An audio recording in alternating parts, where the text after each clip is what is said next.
नमस्कार दोस्तों, be happy में आपका हार्दिक स्वागत है। मैं आपका मित्र प्रदीप और मैं आज महात्मा बुद्ध के ऐसे मार्ग की बात करने जा रहा हूँ जो आपके जीवन में शांति व खुशी अवश्य ही लेके आएगी। आपको इस मार्ग का प्रतिदिन पालन करना है, अभ्यास करना है और आपको शांति, खुशी व आनंद की अवश्य ही प्राप्ति होगी। यह मार्ग मेरा नहीं है, ये मार्ग महात्मा बुद्ध का है। इसका नाम है सम्यक संकल्प या फिर इंग्लिश में आप इसे राइट इंटेंशन भी कह सकते हैं। हर व्यक्ति अपने जीवन में शांति व खुशी को प्राप्त करना चाहता है। वह अनेक ऐसे कार्य करता है जिससे उसे लगता है कि उसको शांति व खुशी प्राप्त हो गई, लेकिन अनजाने में हम सभी मनुष्य ऐसे कार्य करते हैं जिससे हमें शांति व खुशी तो मिलती नहीं है, आगे जाके हमें बहुत मानसिक व शारीरिक पीड़ा का अनुभव करना पड़ता है।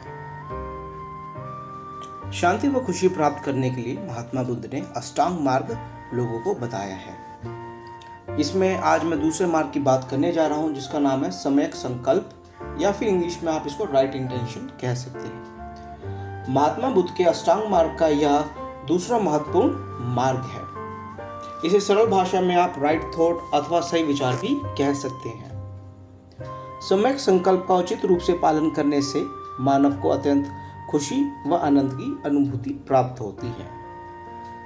सम्यक संकल्प को भी कई भागों में विभाजित किया जा सकता है, जैसे कि इंटेंशन ऑफ रिनंसिएशन, जिसे आप हिंदी में कह सकते हैं मोह अथवा इच्छाओं का त्याग कर देना।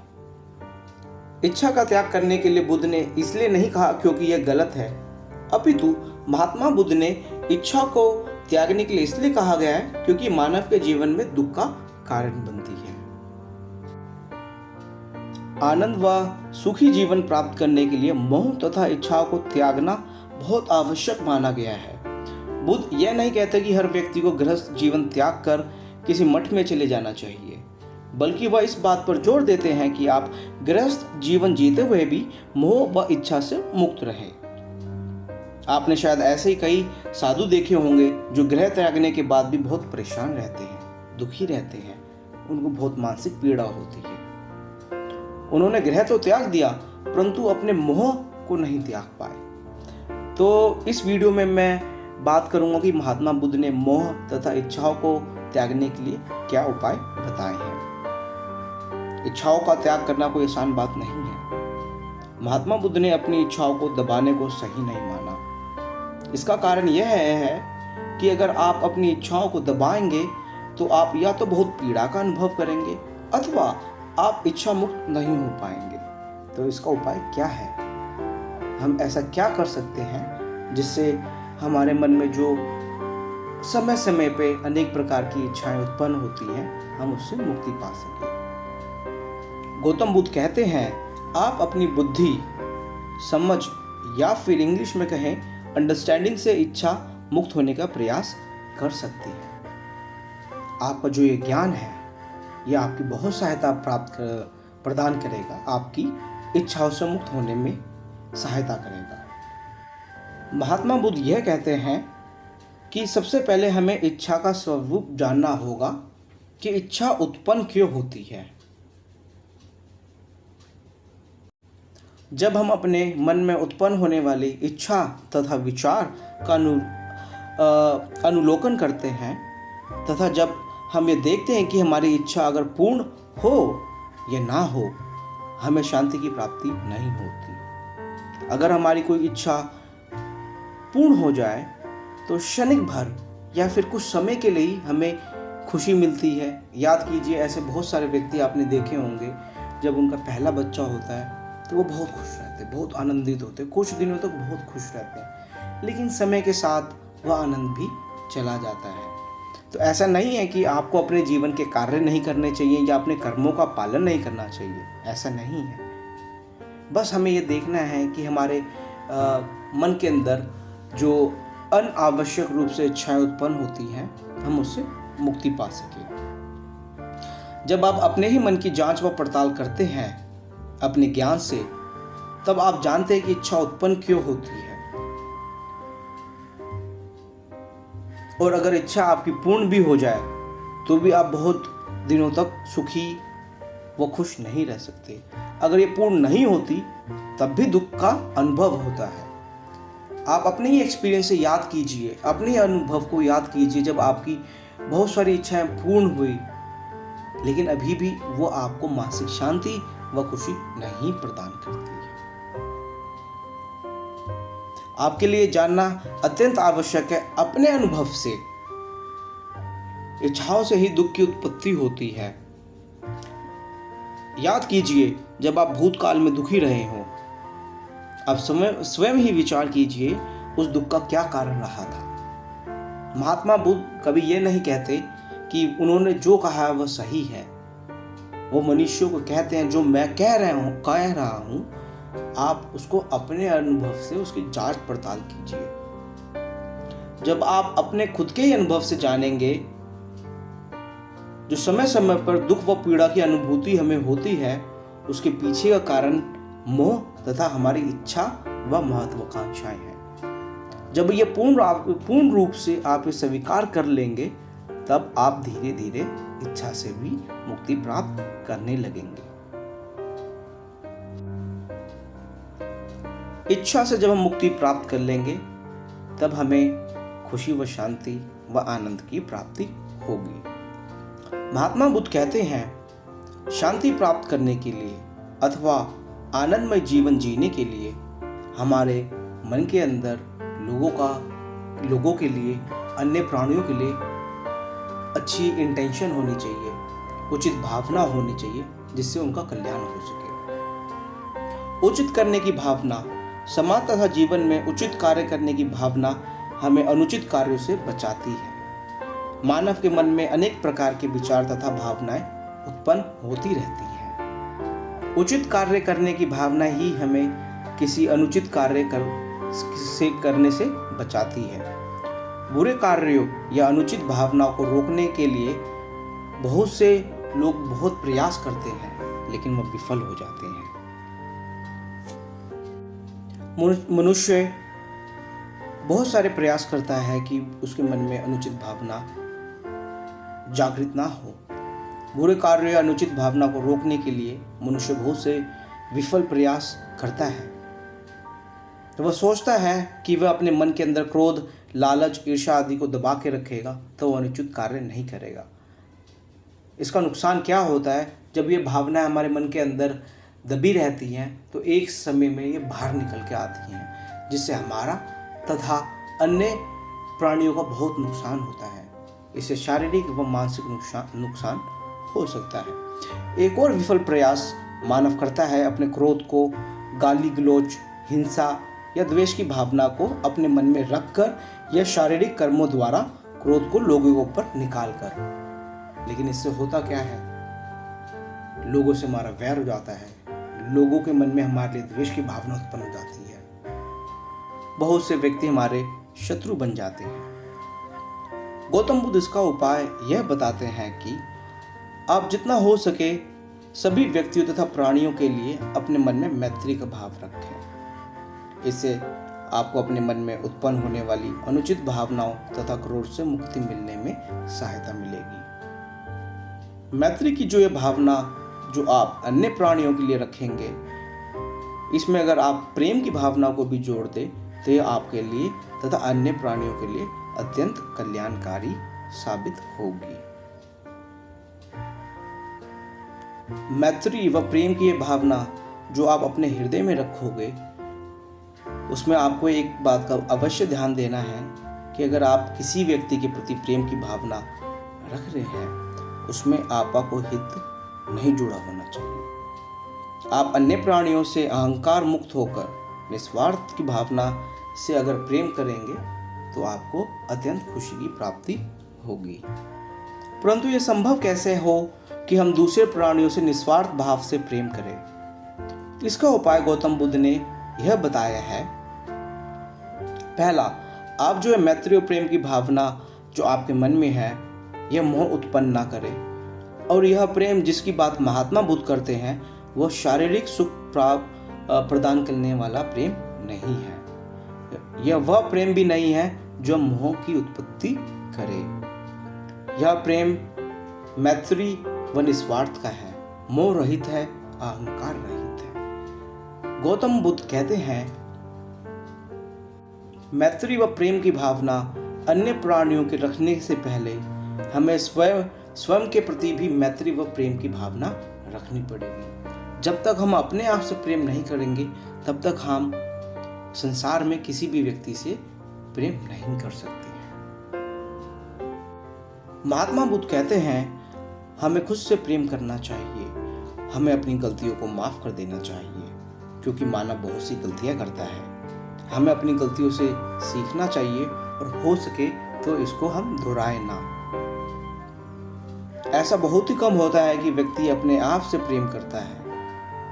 अपने आप को श्रेष्ठ, ज्ञानी, बलशाली व सुंदर समझना ये अपने आप से या स्वयं से प्रेम करना नहीं है, यह अहंकार है। जो व्यक्ति स्वयं से प्रेम करेगा वह प्रयास करेगा कि वह क्रोध, ईर्ष्या व द्वेष की भावना को बल ना दे, क्योंकि हम इन सभी भावनाओं से मानव अत्यंत पीड़ा का अनुभव करता है। अगर आप खुद से प्रेम करेंगे तो आप अपने आप को दुखी नहीं करना चाहेंगे, तो आपको क्रोध करना छोड़ना पड़ेगा। जो व्यक्ति अपने आप से प्रेम करेगा वह बहुत समझदार व ज्ञानपूर्वक निर्णय लेगा, जिससे उसको तथा अन्य व्यक्तियों को किसी भी प्रकार की हानि ना हो। जब आप अपने आप से प्रेम करने में सफल हो जाएंगे तब आप अन्य प्राणियों से भी प्रेम कर पाएंगे। आप देख सकेंगे जो दुर्बलताएं आपके मन में हैं वह वो प्राणियों के मन में भी हैं। फर्क सिर्फ इतना है कि आप अपने अज्ञान को पहचान लिया है और सामने वाले व्यक्ति ने अभी तक अपने मन के अंदर विद्यमान अज्ञान को नहीं पहचाना है। जब व्यक्ति अपने प्रति प्रेम की भावना जागृत कर लेता है तब उसे मैत्री तथा प्रेम की भावना अन्य प्राणियों की तरफ भी जागृत करनी चाहिए। जब हम ये गहराई से अपने प्रति अध्ययन करते हैं कि और पाते हैं, हम जीवन में प्रयास करते रहते हैं हम शांत व खुश रहें। ऐसा ही प्रयास अन्य प्राणी भी करते हैं, लेकिन अनेक बार उनका यह प्रयास उनके जीवन में क्षणिक भर का सुख तो लाता है, लेकिन भविष्य में दुख का कारण भी बनता है।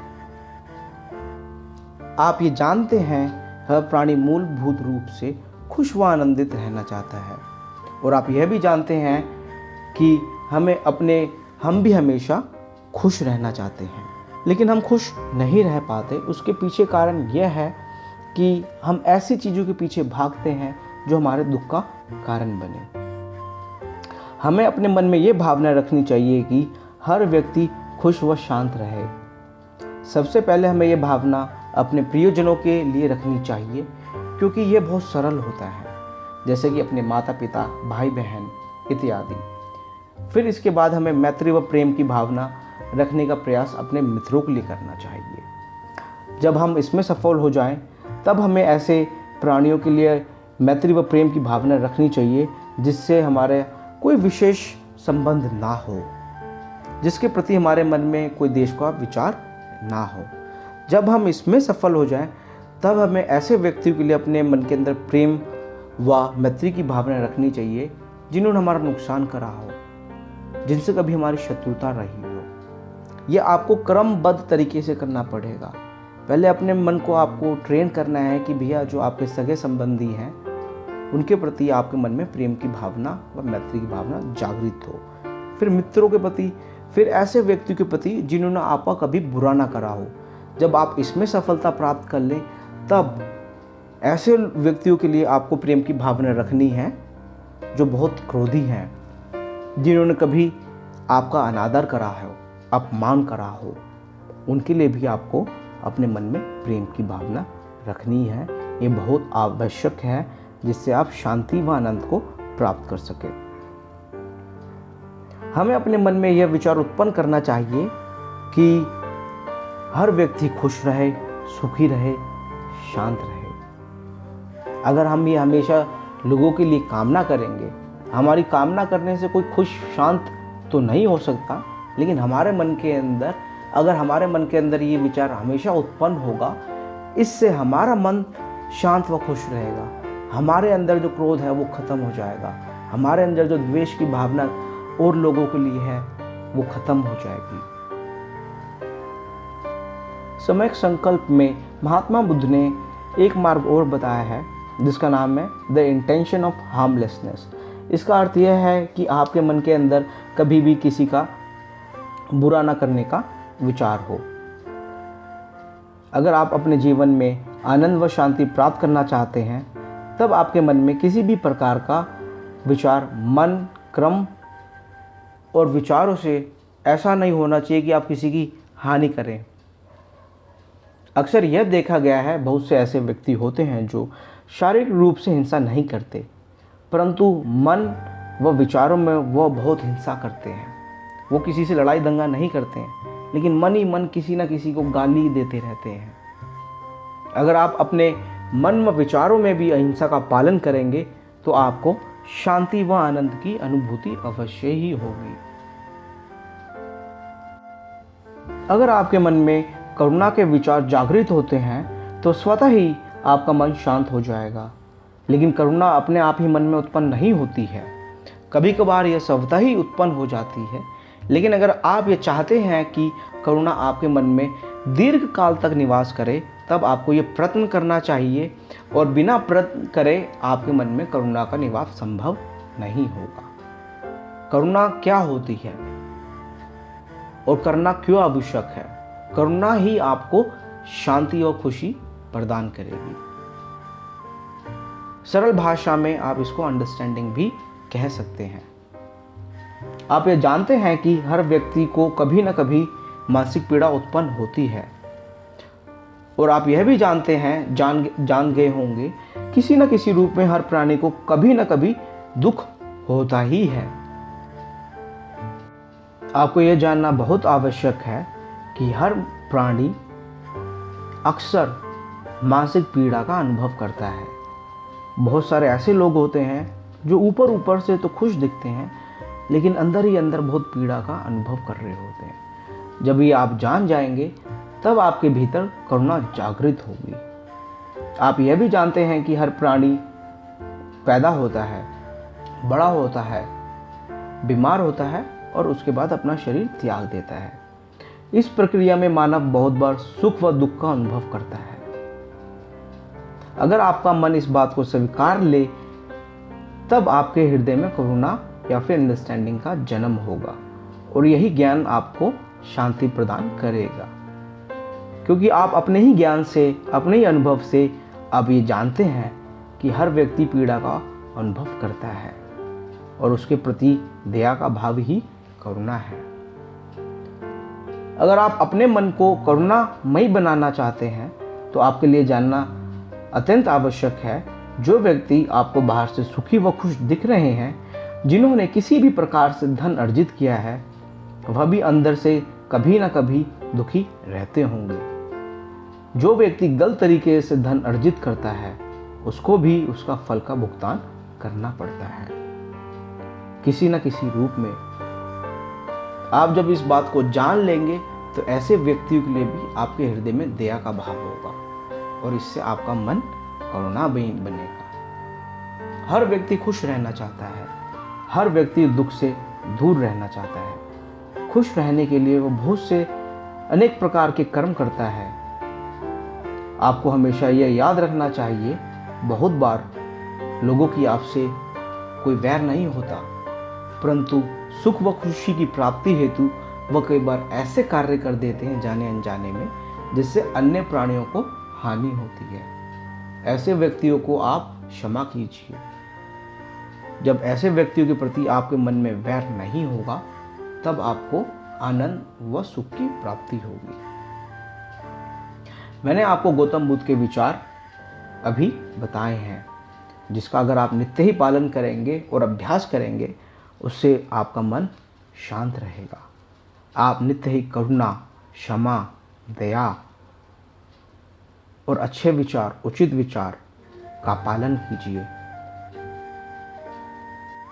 एक दिन आपको सफलता अवश्य ही प्राप्त होगी। जो हमारा मन है ये बहुत आदी हो चुका है दुखी रहने में, तो इसको जब आप ट्रेन करेंगे, सुख व शांति के लिए, तो ये एक दिन ये ट्रेन हो जाएगा। और यही मन जो आपको दुख का अनुभव कराता है, यही आपको सुख की प्राप्ति भी कराएगा। आशा करता हूँ आपको ये वीडियो पसंद आई होगी। भविष्य में भी मैं अष्टांग मार्ग पे वीडियो आपके लिए लाता रहूँगा। अगर आपने मेरे चैनल को अभी तक सब्सक्राइब नहीं किया है तो कृपया कर लीजिए, ताकि आपको मेरी नोटिफिकेशन मिलती रहे। आशा करता हूँ आपका जीवन मंगलमय हो। धन्यवाद। Bye and take care.